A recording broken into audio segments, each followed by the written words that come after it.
না ঠান্ডা না গরম, বাইরের এরকম বাজে ওয়েদারে প্রত্যেকের ঘরে ঘরেই কিন্তু একটু সর্দি কাশি লেগেই রয়েছে।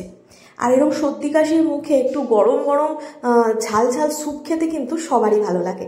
আজ রাত্রে তাই বানিয়েছিলাম লেমন কোরিয়েন্ডার স্যুপ। রেসিপিটা আপনাদের সাথে শেয়ার করে নিলাম।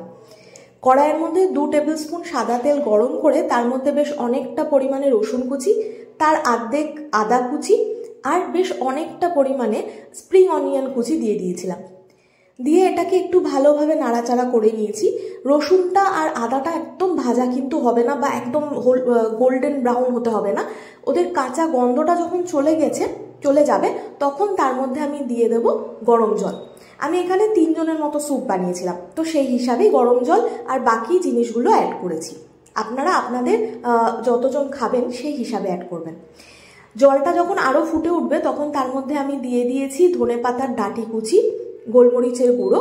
আমি এখানে সাদা গোলমরিচের গুঁড়ো ব্যবহার করেছি, আপনারা কালো গোলমরিচের গুঁড়ো ব্যবহার করতে পারেন। আর দিয়েছি স্বাদ মতো নুন। নুনটা পরে অবশ্যই আমি টেস্ট করে দেখব, যদি কম হয় আবার দেব। এরপরে আমি এর মধ্যে অ্যাড করে দিয়েছি বিনসের কুচি, গাজর কুচি আর হলুদ আর লাল ক্যাপসিকামের কুচি। বাড়িতে সবুজ ক্যাপসিকাম ছিল না, থাকলে সেটাও দিতাম, আর যদি বাঁধাকপি থাকতো সেটাও দিতাম। সবজিগুলো কিন্তু খুব ভালো কুচি করে নিতে হবে।